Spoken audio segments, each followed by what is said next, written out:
자, 안녕하세요. 박성필입니다. 자, 오늘 HLB 보도록 하겠습니다. 자, 지금 상황이 클래스 2로 기대감 일정이 미뤄지면서 급락이 나온 상태죠. 자, 그래서 이제부터 다시 박스권을 형성할 가능성이 높습니다. 기존에 클래스 1이었다면 2개월밖에 걸리지 않는 이 일정이 6개월로 최대 6개월로 연장이 되었기 때문이고요.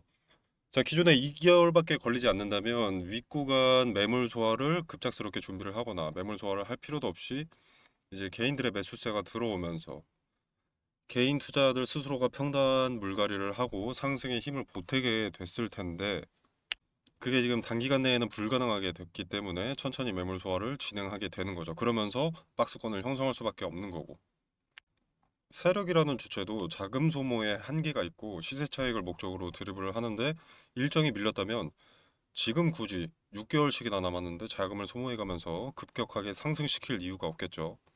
그래서 천천히 주가를 드리블하면서 박스권을 형성하고 과거에 물려있던 매물들을 소화할 가능성이 높습니다.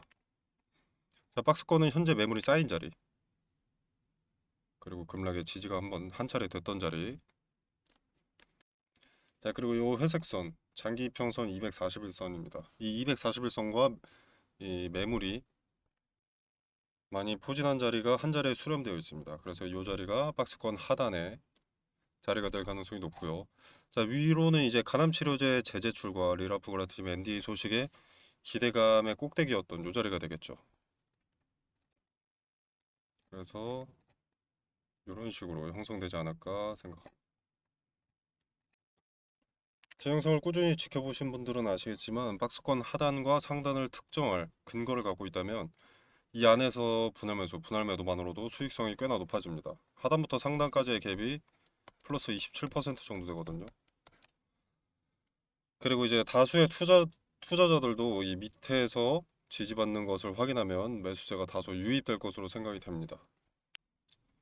지금 매물 소화에 주어진 기간이 길기 때문에 천천히 소화할 가능성이 높아서 당분간은 좀 재미없을 것으로 생각이 되는데 기대감이 반영된 상태에서 기대감 상승분을 싹 빼지 않은 자체가 그렇게 리스크가 크게 있는 상황이라고 볼 필요까지는 없을 것 같습니다.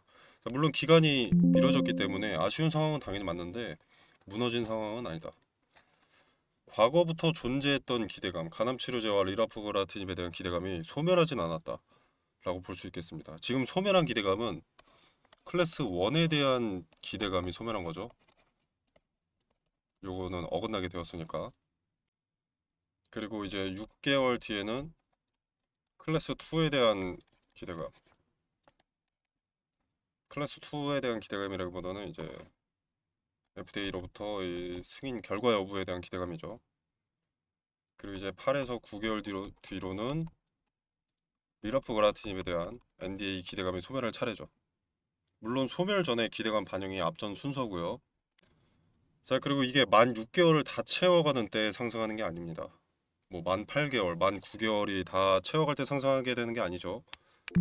이런 윗구간의 매물들을 소화를 미리 해야 되기 때문에 그 한두 달 전부터 추세 자체가 반전되기 시작합니다. 그리고 제약바이오 특징이기도 한데 얘네는 제약바이오들은 뭐 FDA 관련해서 또는 뭐 식약처 관련해 국내 식약처 관련해서 보통 일정들이 잡혀 있습니다. 그 일정들이 잡혀 있으면 그 일정에 가까운 시기에는 급등하는 것이 통상적이기 때문에 그 전에 미리 주가가 상대적으로 저렴할 때 매수하려는 투자자들이 많습니다. 그래서 미리 좀 주가가 움직이고 추세가 미리 반전이 되는 거죠. 자, 그리고 박스권을 형성한다고 했는데 과거에도 보면 박스권 상단의 매물을 소화하고 여러 차례 소화를 하고 이후에 장대 형봉이 뜹니다. 그죠? 자, 이때는 이 리라프라티닙 NDA가 1월 내라고 일정이 거의 정해져 있었기 때문에 매물 소화에 주어진 기간이 짧아서 좀 급격하게 올릴 것이다라고 말씀을 드렸었는데 말씀드린 대로 나왔다고 봅니다. 자, 아무튼 그래서 말씀드리고 싶은 건 박스권에서 상단 매물을 소화하는 흐름이 나오는가를 앞으로 지켜봐야 한다는 겁니다. 박스권 하단을 지켜주면서 상단의 매물 소화를 하러 가는가. 이 과정은 박스권 상단을 돌파하겠다고 예고하는 것과 비슷하기 때문에 주가 추세를 어느 정도 예측해 볼 수가 있는 거거든요. 승률이 올라가는 거죠. 그리고 박스권 상단과 하단은 의미가 없을 수가 없습니다. 그죠? 의미가 상당히 큰데 그 자리들을 터치했을 때를 분봉으로 보는 겁니다. 맨날 드리는 말씀인데 거래라는 것은 거짓말을 하지 못하니까 이런 의미 있는 자리들을 터치했을 때 주도 주체의 의도를 파악하고자 보는 거죠. 주도 주체라기보다는 HLB에 투자하는 전체 투자자의 투심을 확인하는 단계죠. 그게 주가를 드리블하는 주체든 뭐 투자자의 심리가 합쳐진 행위든 의미가 큰 자리에서 매수가 더해진다면 그 자리는 지켜질 가능성이 높다는 것이고 의미가 큰 자리에서 매도세가 더해진다면 결국 그 자리는 돌파하지 못하고 눌릴 가능성이 높은 거니까요. 우리는 그 흔적을 보고 대응의 결을 정하자는 겁니다. 분할을 전제로. 당연히 가능성이 높은 데다가 베팅을 해야 돼. 승률이 올라가니까요. 그리고 가능성이 높은 자리에서 이렇게 분할을 통해서 매수 매도를 반복하게 되면 평단이 좀 낮아질 수 있죠. 평단이 좀 희석될 수 있습니다. 물려있던데 평단이. 그리고 상대적으로 낮은 데서 사고 높은 데서 사면은 이익이 당연히 발생을 하겠죠. 분할이더라도 뭐 적더라도. 그리고 상대적으로 낮은 구간, 기대감이 반영되지 않은 낮은 구간에서 매수를 했다면 주당 단가가 낮으니까 수량도 좀 올라갈 수 있습니다. 그러고 나서 기대감의 이제 돌파, 기대감 반영 시즌이 오면 이익이 커지는 거죠. 자, 종목의 리스크, 기업의 리스크가 꽤 크다고 하더라도 기대감이라는 것은 반영될 수밖에 없습니다. 시간이 미뤄졌다고는 하나 관점을 달리 생각하면 유통기한이 늘어난 겁니다. 기본적으로 재료가 살아있는 종목입니다. 일정이 밀렸고 실망감에 매물이 나오면서 급락이 나왔지만 재료가 결국 살아있기 때문에 기대감이 살아있기 때문에 반등이 어떻게 보면 예정되어 있습니다. 자, 그렇다면 왔다 갔다 할 수 있는 요 박스권 내에서 저점 매수와 고점 매도는 너무나 큰 메리트이자 최소한의 리스크 아니겠습니까? 언젠가 돌파할 게 예정이 되어 있다면. 물론 돌파가 예정되어 있다는 말씀을 드리는 것은 아닙니다. 예단하고 투자를 해서는 안 되겠죠. 100%라는 것은 없습니다. 하지만 7월까지 지금보다 낮아질 가능성은 적고 그리고 이제 7월 간암 치료제 클래스 2 결과 여부가 발표되기 전에 이 자리를 돌파할 가능성이 높기 때문에 이 분할 매도의 기회를 굳이 외면할 이유가 없다는 겁니다. 자, 배팅에서 승률이 높은 자리들, 압도적으로 가능성이 높은 자리가 있다면 무대형으로 승인을 기다리는 것보다는 이게 맞지 않겠습니까? 그리고 이 자리들은 과거에서 봤을 때도 의미가 있습니다. 자, 지금 저항 맞은 자리는 과거에도 지지의 흔적이 꽤 있죠. 하락하다가 이렇게 파동을 그리는 어떤 기준이 된 자리들 뭐 여기도 있고 그리고 하단은 이 자리인데 이 자리는 뭐 과거에 이렇게도 있고요. 저항을 받기도 합니다.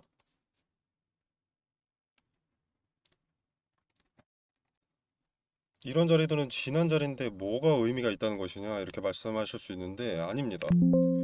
일단 투자자들의 평단과 연관이 있는 겁니다. 여기서 거래가 체결이 된 거니까 이런 의미 있는 자리들에서 그리고 이때 보면은 다 거래들이 당연하게도 많이 동반이 되어 있습니다. 이게 무슨 말이냐면 다수의 투자자거나 아니면 세력의 평단과 연관이 있을 가능성이 높은 거죠. 거래가 많이 동반되어 있으니까. 그래서 지금 그려놓은 박스권 상단과 하단은 가능성이 상당히 높다. 자, 텔레그램 방에서 박스권 하단과 상단의 근거들을 더 디테일하게 말씀드리도록 하겠고요. 박스권 내에서 분할 매수, 분할 매도 타점 공유드리도록 하겠습니다. 자, 그리고 타점을 잡은 근거 말씀드리겠습니다. 자, 그리고 본 기대감이 반영될 시기가 어쨌든 오긴 오지 않습니까? 이때 비중 축소하시길 권유드립니다. 나는 승인될 것으로 생각하고 투자했다. 내가 물린 게 5년인데 무슨 말이 되는 소리를 해야지 이러실 수 있거든요. 이해도 됩니다, 심정. 근데 기대감 자체가 승인이 됐다라는 상황을 일부 감안하고 반영이 되는 겁니다. 그리고 유통 주식을 휘어잡고 있는 주체들의 엑시트가 예정된 시점이라는 거고요. 그들이 이탈하면 대량 물량이 이탈하면 주가는 당연히 내려갑니다. 전환사채 뭐 전체 주식 비율 7%뭐 이런 거 있죠. 이 정도만 돼도 전환 청구권 행사하고 장내 매도하면 주가가 급락을 하는데 대다수의 물량이 엑시트를 한다면 주가가 어떻게 되겠습니까? 급락이에요, 급락. 마치 실패한 것처럼. 자, 그리고 HLB는 상장 주식 수가 1억 3,300만 주입니다. 자, 근데 최대 주주가 지분이 1,200만 주밖에 되지 않습니다. 10%밖에 되지 않아요. 그럼 유통 주식 수가 많다는 거죠.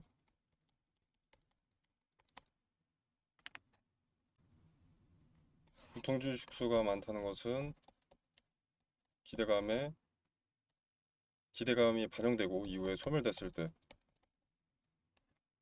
급락을 가져올 엑시트할 물량이 압도적으로 많다는 것을 의미합니다. 그래서 제가 말씀드리고 싶은 건 기대감만 이용해야 하는 것은 경우의 수가 아닙니다. 선택지가 아니에요. 내 재산의 손실 최소화하고 싶다, 수익을 극대화하고 싶다라면 선택이 아닙니다.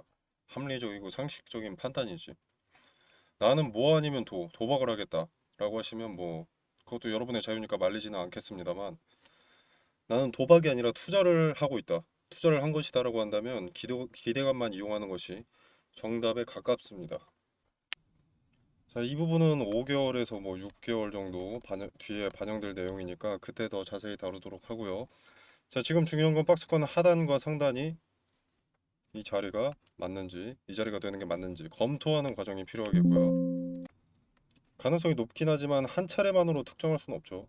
근거가 부족하죠. 그래서 검토하는 과정이 필요하겠고, 그리고 지금의 상황에서는 하단을 특정하고 그 자리의 지지가 확인이 된다면 분할 매수의 자리로 유효한 자리다 라는 것이 첫 번째. 그리고 두 번째로 이제 시간이 다소 걸리더라도 상단에 매물 소화가 진행이 될 텐데 그때 어디를 터치하고 눌리는지, 눌리는 자리의 분봉에서 거래가 확실하게 동반됐는지 확인하는 것이 필요합니다. 그리고 그 구간 안에서 저점의 위치라면 분할 매수, 고점의 위치라면 분할 매도를 반복해 수익성을 개선하고 리스크를 최소화하는 것이 현 시점에서는 가장 중요하겠습니다.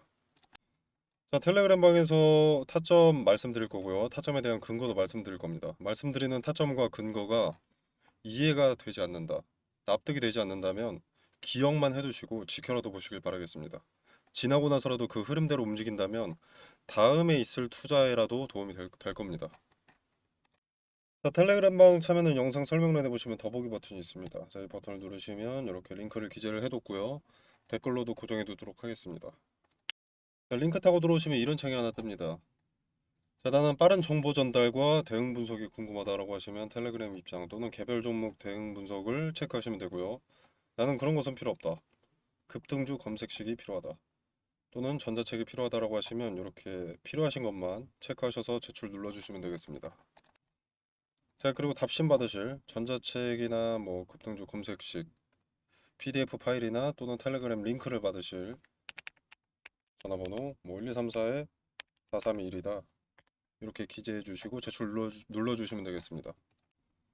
자, 그리고 텔레그램 방 같은 경우 기존에 있던 공간과는 무관합니다. 새롭게 신설된 공간이고요.